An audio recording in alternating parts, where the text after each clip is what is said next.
विष्णु सहस्त्रनाम सुनने के सही तरीके और उसके लाभ। विष्णु सहस्त्रनाम केवल एक स्तोत्र नहीं है, बल्कि इसे भगवान विष्णु का साक्षात स्वरूप माना गया है। गलत तरीका हानिकारक, इसे लापरवाही या गलत तरीके से सुनना इसे न सुनने से भी अधिक हानिकारक हो सकता है। लेटे हुए, खाते पीते हुए, घर के काम करते हुए, बातचीत करते हुए या मोबाइल देखते हुए इसे सुनना अनादर की श्रेणी में आता है, जिससे पुण्य प्राप्त नहीं होता। शास्त्रों के अनुसार जिस मंत्र को बिना नियम, बिना भाव और बिना संयम के लिया जाए, वह फल देना बंद कर देता है। 5, 10 या 12 मिनट वाले फास्ट ऑडियो सुनना एक बड़ी भूल है। भक्ति में उतावलापन साधना को फलहीन बना देता है। भगवान विष्णु जल्दबाजी में नहीं, बल्कि स्थिरता में प्रकट होते हैं। सुनने के लिए ऐसा ऑडियो चुनें जिसमें संगीत शांत हो और नामों का उच्चारण स्पष्ट हो। भगवान के नाम केवल कानों से सुनने के लिए नहीं, बल्कि हृदय में उतारने के लिए होते हैं। यदि शरीर उपस्थित है लेकिन मन कहीं और भटक रहा है, तो इस साधना का पूर्ण फल प्राप्त नहीं होता। विष्णु सहस्त्रनाम का पूर्ण लाभ प्राप्त करने के 3 नियम हैं: सही विधि, सही समय और सही भाव। सुनते समय इसे सीधे बैठकर सुखासन या कुर्सी पर सुनना सबसे श्रेष्ठ है। सुनने का सबसे उत्तम समय प्रातः ब्रह्म मुहूर्त या संध्या काल है। सही समय पर किया गया ये पाठ या श्रवण 1000 गुना अधिक फलदायी होता है। जो लोग भगवान को परखने के लिए आते हैं या केवल सांसारिक लाभ के लिए बिना समर्पण के सुनते हैं, उनके लिए यह स्तोत्र मौन रहता है। ओम नमो नारायण।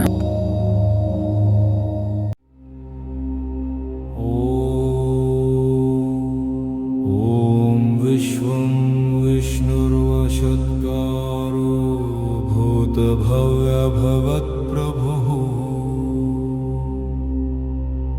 भूतकृद्भूतभृद्भावो भूतात्मा भूतभावना भूतात्मा परमात्मा च मुक्तानां परमा गतिः अव्ययः पुरुषः साक्षी क्षेत्रज्ञोऽक्षर एव च योगो योगविदानेता प्रधानपुरुषेश्वरः नारसिंहवपुः श्रीमान् केशवः पुरुषोत्तमः सर्व शिवस्थानभूतादिर्निधिरव्ययः सम्भवो भावनो भर्ता प्रभव प्रभुरीश्वरः स्वयंभुः शम्भुरादित्य पुष्कराक्षो महास्वनः अनादिनिधनो धाता विधाता धातुरुत्तमः अप्रमेयो ऋषिकेशः पद्मनाभो मरप्रभु विश्वकर्मा मनुस्त्वष्टा स्थविष्ठस्थविरो ध्रुवः अग्राह्य शाश्वत कृष्णो लोहिताक्ष प्रतर्दनः प्रभूतस्त्रिककुब्धाम पवित्रं मङ्गलं परम् ईशानः प्राणदः प्राणो ज्येष्ठः श्रेष्ठः प्रजापतिः हिरण्यगर्भो भूगर्भो माधवो मधुसूदनः ईश्वरो विक्रमेधन्वी मेधावी विक्रमः क्रमः अनुत्तमो दुराधर्ष कृतज्ञ कृतिरात्मवान् सुरेशः शरणं शर्मविश्वरेता प्रजाभवः अहः संवत्सरो व्यालप्रत्ययः सर्वदर्शनः अज सर्वेश्वरः सिद्धः सिद्धिः सर्वादिरच्युतः शाकपिरमेयात्मा सर्वयोगविनिःसृत वसुर्वसुमना सत्यः समात्मा संवितः समः अमोघ पुण्डरीकाक्षो वृषकर्मा वृषाकृतिः रुद्रो बहुशिरा बभ्रुविश्वयोनि शुचिश्रवा अमृतः शाश्वतस्थाणुवरारोहो महातपा सर्वगः सर्वविद्भानुर्विश्वक्सेनो जनार्दनः वेदो वेदविदव्यङ्गो वेदाङ्गो वेदविद्कविः लोकाध्यक्षसुराध्यक्षो धर्माध्यक्ष कृताकृतः चतुरात्मा चतुर्व्यूहश्चतुर्दुष्ट्रश्चतुर्भुजः प्राजिष्णुर्भोजनं भोक्ता सहिष्णुर्जगदादिजः अनघो विजयो जेता विश्वयोनि पुनर्वसुः उपेन्द्रो वामन प्रांशुरमोघः शुचिरुर्जितः अतीन्द्रसङ्ग्रहः सर्गो धृतात्मा नियमो यमः वेद्यो वैद्य सदा योगी वीरः माधवो मधुः अतीन्द्रियो महामायो महोत्साहो महाबल महाबुद्धिर्महावीर्यो महाशक्तिर्महादुतिः अनिर्देशवपुः श्रीमान् मे आत्मा महाधृतृक् महेश्वासो महीभरता श्रीनिवाससतागतिः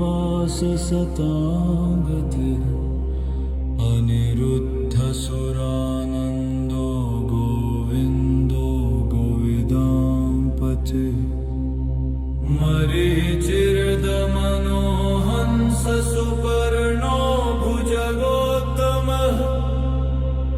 हिरण्यनाभः सुतपाः पद्मनाभः प्रजापतिः अमृत्युः सर्वदृक्सिंहसन्धाता सन्धिमान् स्थिरः अजो दुर्मर्षणशास्ता विश्रुतात्मा सुरार्या गुरुरुतमो धाम सत्यः सत्यपराक्रमः निमिषोन्निमिषः स्रग्विवाचस्पतिरुदारधीः अग्रणीर्ग्रामणे श्रीमान् न्यायो नेता समीरण सहस्रमूर्धा विश्वात्मा सहस्राक्ष सहस्रपात् आवर्तनो निवृत्तात्मा संवृत संप्रमर्दन अह संवरत कुवनिर्निलो धरणीधर सुप्रसाद प्रसन्नात्मा विश्वधृक् विश्वभुक् विभु सत्कर्ता सत्कृतः साधुर्जहनुर्नारायणो नर असंख्येयो प्रमेयात्मा विशिष्ट शिष्टकृच्छुचि सिद्धार्थ सिद्धसंकल्प सिद्धिद सिद्धिसाधन वृषाहि वृषभो विष्णुर्विषपर्वा विशोदर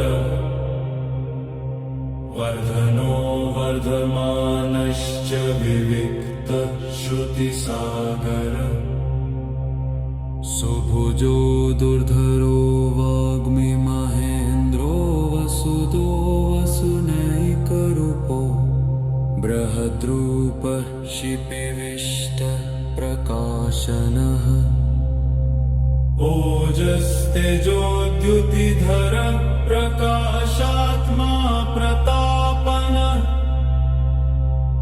ऋद्धः स्पष्टाक्षरो मन्त्रश्चन्द्रांशुर्भास्करद्युति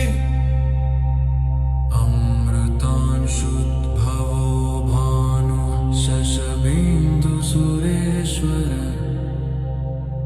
औषधं जगत सेतु सत्यधर्म पराक्रम भूतभव्य भवन्नाथ पवन पावनो नल कामः कामकृत्कान्त कामप्रद प्रभु युगादिकृत्युगावरतो नैकमायो महाशनः अदृश्यो व्यक्तरूपश्च सहस्रजिदनन्तजित् इष्टो विशिष्ट शिष्टेष्ट शिखण्डी नहुषोर्ष क्रोधः क्रोधकृत्कर्ता विश्वबाहुर्महीधर अच्युतः प्रथितः प्राण प्राणदो वासवानुजः अपां निधिर्धिष्ठानमत्प्रमत्तः प्रतिष्ठितः स्कन्दस्कन्दधरो धुर्यो वरदो वायुवाहनः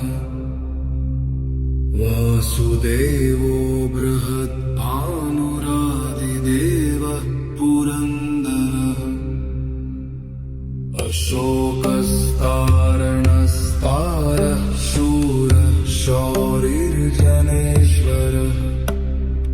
अनुकूलः शतावर्त पद्मनिभेक्षण पद्मनाभोरविन्दाक्ष पद्मगर्भ शरीरवृत् मरद्धिरुद्धो वृद्धात्मा महाक्षो गरुडध्वज अतुलः शरभो भीम समयज्ञो हविररि सर्वलक्षणलक्षण्यो लक्ष्मीवान् समितिञ्जय विक्षरोहितो मार्गो हेतुर्दामोदरः सः महीधरो महाभागो वेगवानमिताशन उद्भवः शोभनो देव श्रीगर्भः परमेश्वरः करणं कारणं कर्ता विकर्ता गहनो गुह व्यवसायो व्यवस्थान संस्थान स्थानदो ध्रुवः अर्थित परमस्पष्टस्तुष्ट पुष्ट शुभेक्षण रामो विरामो विरजो मार्गो नेयोनयोनयः वीरशक्तिमतां श्रेष्ठो धर्मो धर्मविदुत्तम वैकुण्ठः पुरुषः प्राण प्राणदः प्रणवः पृथुः हिरण्यगर्भः शत्रुघ्नो व्याप्तो वायुर्धोक्षजः ऋतुः सुदर्शन कालः परमेष्ठी परिग्रह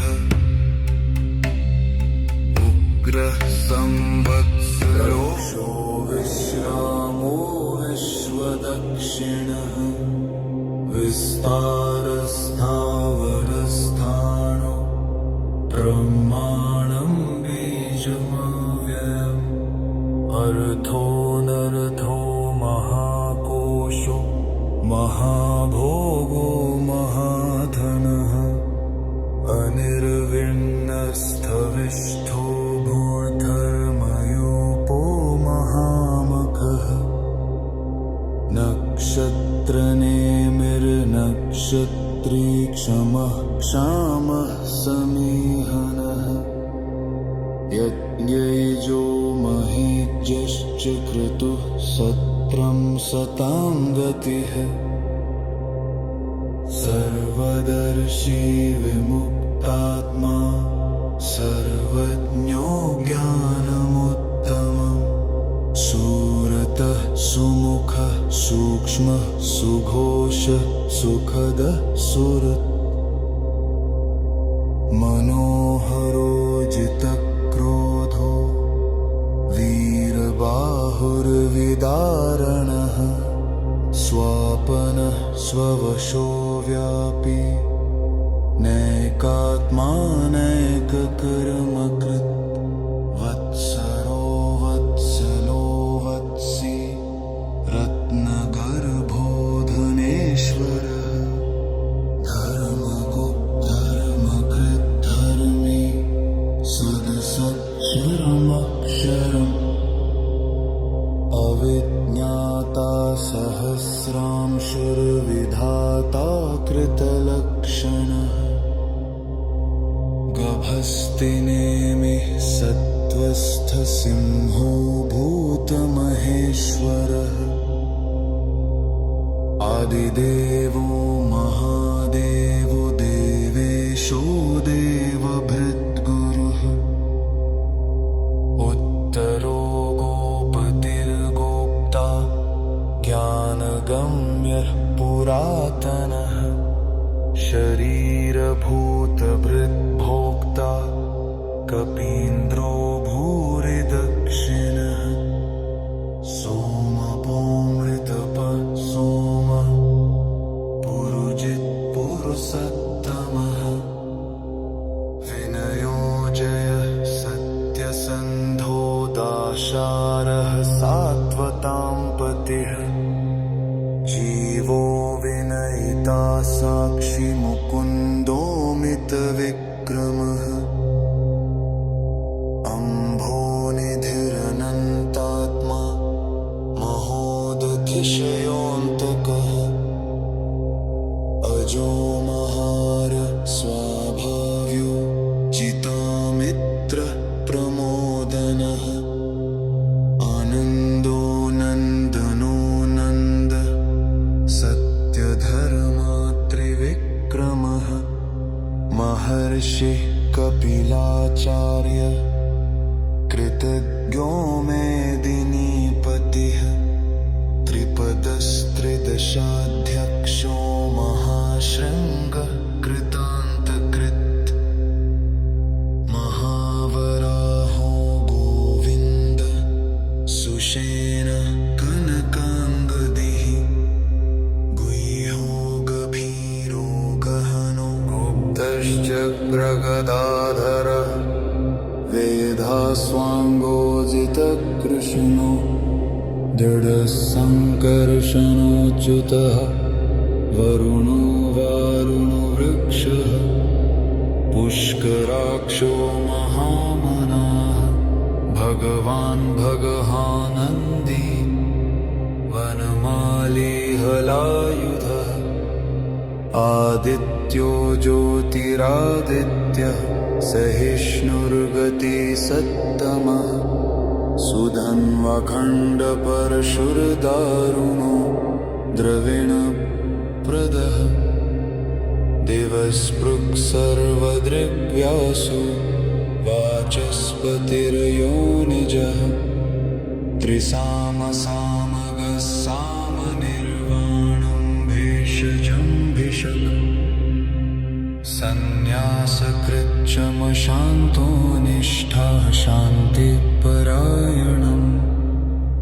शुभाङ्गशान्तिदसृष्टा कुमुद कुवलेशयः गोहितो गोपतिर्गोप्ता वृषभाक्षो वृषप्रियः अनिवर्ती निवर्तात्मा संक्षिप्ताक्षेमकृच्छिवः श्रीवत्सवक्षा श्रीवास श्रीपतिः श्रीमतांवरः श्रीधः श्रीश श्रीनिवास श्रीनिधिः श्रीविभावनः श्रीधर श्रीकर श्रेयः श्रीमाल्लोकत्रयाश्रयः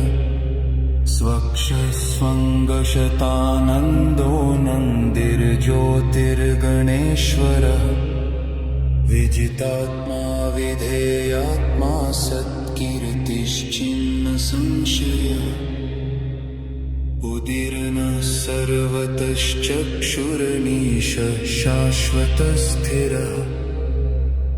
भूषयो भूषणो भूतिर्विशोकः शोकनाशनः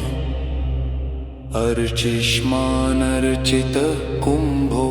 विशुद्धात्मा विशोधनः अनिरुद्धों प्रतिरथः प्रद्युम्नोमितविक्रमः कालनेमिनिहावीरः शौरी शूरजनेश्वरः त्रिलोकात्मा त्रिलोकेश केशव केशिहा हरे कामदेव कामपाल कामीकान्तकृतागमः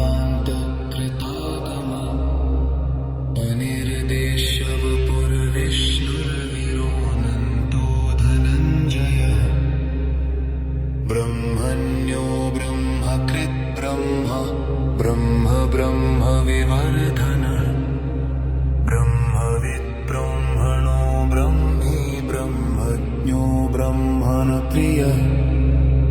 महाकृमो महाकर्मो महातेजा महोरग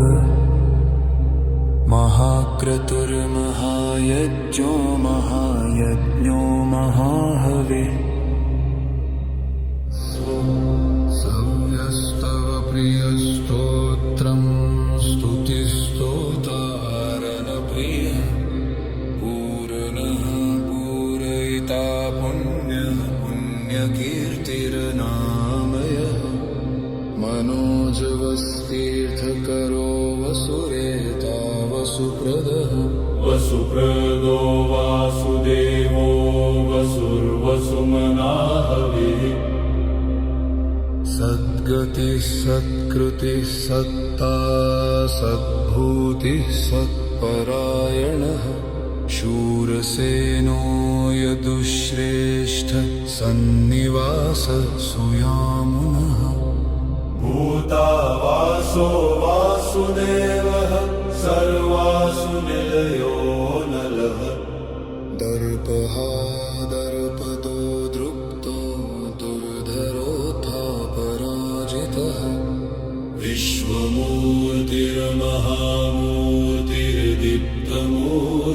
विश्वमूर्तिर्महामूर्तिर्दीप्तमूर्तिर्मूर्तिमान् अनेकमूर्तिरव्यक्तः शतमूर्तिः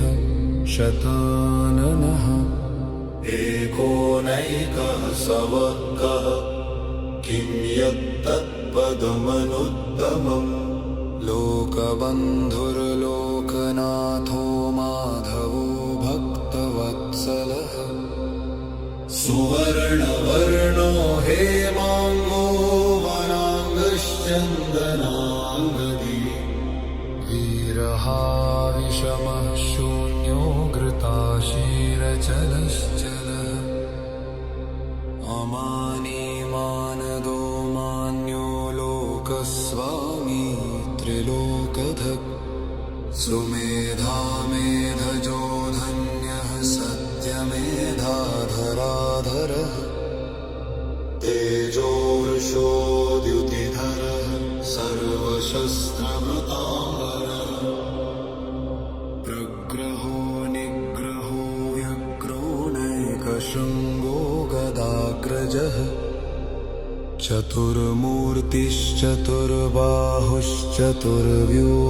चतुर्मूर्तिश्चतुर्बाहुश्चतुर्व्यूहश्चतुर्गतिः चतुरात्मा चतुर्भावश्चतुर्वेदविदेकपाः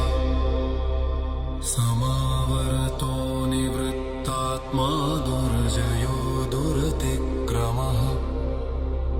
दुर्लभो दुर्गमो दुर्गो दुरावासो दुरारिहा शुभाङ्गो लोकसारं सुतन्तुस्तन्तुवर्धनः इन्द्रकर्मा महाकर्मा कृतकर्मा कृतागमः उद्भवः सुन्दरः सुन्दो रत्ननाभः सुलोचनः अर्को वाजसनः शृङ्गी जयन्तः सर्वविजयैः सुवर्णबिन्दुरक्षोभ्यः सर्ववागीश्वरेश्वरः महारदो महागर्तो महाभूतो महानिधिः कुमुद कुन्दर कुन्द पर्जन्य पावनोऽनिलः अमृताशोऽमृतवपुः सर्वज्ञः सर्वतोमुखः सुलभः सुरत सिद्धशत्रुजिच्छत्रुतापनः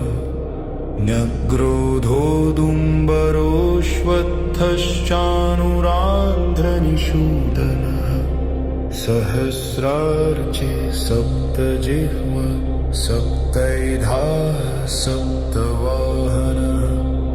अमूर्तिरनघो चिन्त्यो भयकृद्भयनाशनः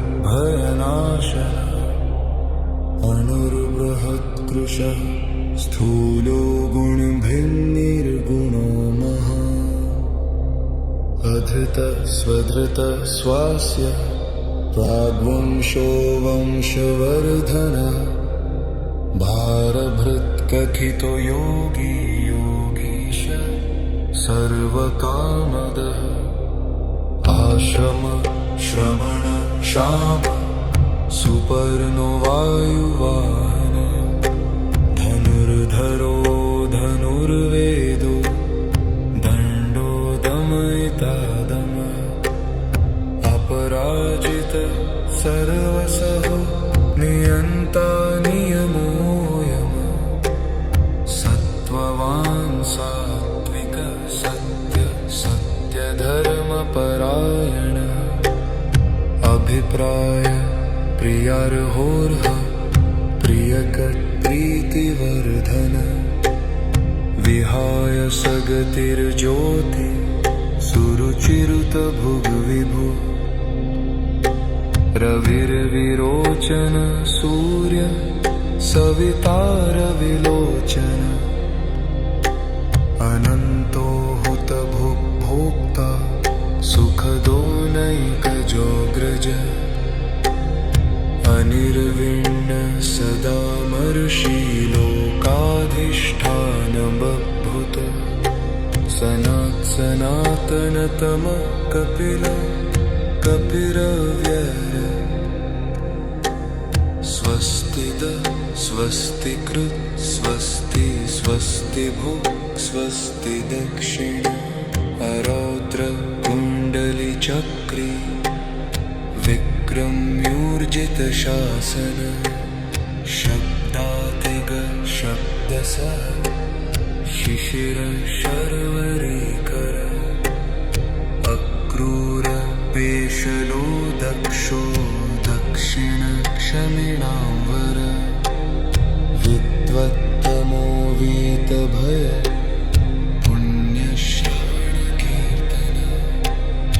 उत्तारणो दुष्कृतिः पुण्यो दुःस्वप्ननाशन वीरहारक्षण सन्तो जीवन पर्यवस्थित अनन्तरूपोऽनन्त श्रीर्जितमन्युर्भयापः चतुरश्लोकभिरात्मा विदिशो व्यादिशो दिश अनादिर्भूर्भुवो लक्ष्मी सुवीरो रुचिराङ्गद जननो जनजन्मादिर्भीमो भीमपराक्रम आधारनिलयो धाता पुष्पहास प्रजागर ऊर्ध्वग सत्पथाचार प्राणः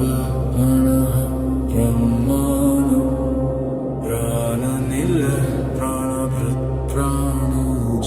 वनः तत्त्वं तत्त्वविदेकात्मा जन्ममृत्युजरातिगः भूर्भुवस्वस्तरुस्तार सविता प्रपितामहः यज्ञो यज्ञपतिर्यजुः यज्ञाङ्गो यज्ञवाहनः यज्ञभृत्यज्ञकृत् यज्ञी यज्ञभोगयज्ञसाधनः यज्ञान्तकृत् यज्ञगुहमन्नमन्नादेव च आत्मयोनिः स्वयं जातो वैखानसामगायनः देवकीनन्दनसृष्टाक्षितीश पापनाशनः शङ्खबृन्नन्दकी चक्री शार्ङ्गधन्वा गदाधर रथाङ्गपाणिरक्षोभ्य सर्वप्रहरणायुध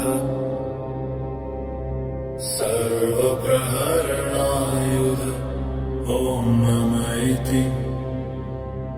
वनमाले गदे शार्ङ्गी शङ्खी चक्री च नन्दकी श्रीमान्नारायणो विष्णुर्वासुदेवोऽभिरक्षतु श्रीवासुदेवोऽभिरक्षतु ॐ नमः इति ॐ नमः भगवते वासुदेवाय ॐ नमः भगवते वासुदेवाय।